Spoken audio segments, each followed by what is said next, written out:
Listen carefully, because this is where most people get it wrong. When the power goes out and the lights don't come back, your biggest enemy isn't darkness, hunger, or even chaos. It's your brain. In the first 48 hours of a real blackout, the human mind desperately tries to pretend nothing has changed. You check your phone again. You wait for updates. You assume crews are fixing it. That hesitation feels harmless, but it quietly burns the most valuable resource you'll ever have after a collapse: time. The first mistake almost everyone makes is waiting instead of acting. Modern humans are conditioned to expect systems to recover. Electricity, water, law enforcement. Our brains evolved in stable environments, not collapsing ones. Psychologists call this normalcy bias. It's the same reason people sit in stalled airplanes or flooded streets too long. During a blackout, that bias delays movement while windows are still open. Fuel is still available. Water pressure still exists. Roads are still passable. Every hour you wait, options close. This principle is supported by disaster response research and evacuation studies across earthquakes, hurricanes, and urban blackouts. The second mistake is burning calories without purpose.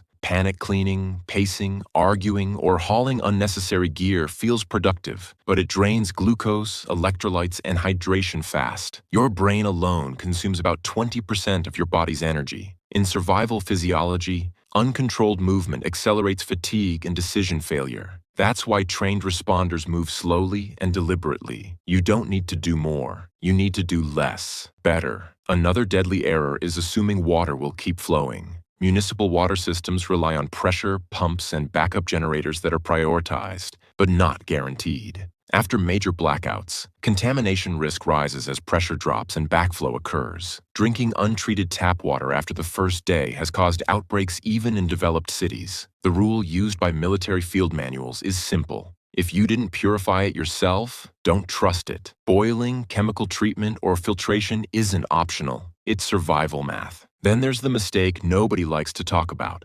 visibility. Most people turn on lights, candles, or stand near windows at night. That feels comforting, but in a prolonged blackout, it broadcasts occupancy. Darkness equalizes. Light advertises. Looting isn't random. It's opportunistic. Humans under stress scan for signals of safety or resources. Light is one of the strongest signals. The safest structures during unrest are the quiet ones that look empty. Food is another trap. People either eat everything immediately or refuse to eat at all, just in case. Both are wrong. Glycogen depletion leads to shakiness, poor judgment, and emotional instability within a day. But overeating spikes insulin and increases thirst and waste. Survival nutrition prioritizes small, regular intake to stabilize blood sugar and cognitive function. This isn't dieting, it's neurochemistry. A subtle but dangerous mistake is sharing too much information. In the first 48 hours, people overshare plans, supplies, and movement intentions with neighbors, online groups, or strangers.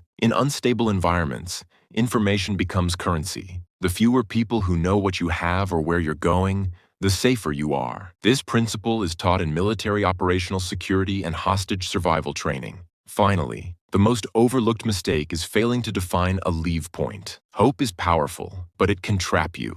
Smart survivors decide in advance how long they'll wait before relocating if conditions degrade, not emotionally, logically. When water fails, when noise increases, when temperature drops beyond shelter capacity, that decision should already be made. Hesitation at that moment costs lives because mobility declines rapidly after the first 2 days. None of this requires weapons, bunkers, or extreme prepper fantasies. It requires accepting reality faster than the people around you. The first 48 hours aren't about strength. They're about clarity. And the people who survive aren't the toughest. They're the ones who stop pretending the blackout is temporary before it's too late.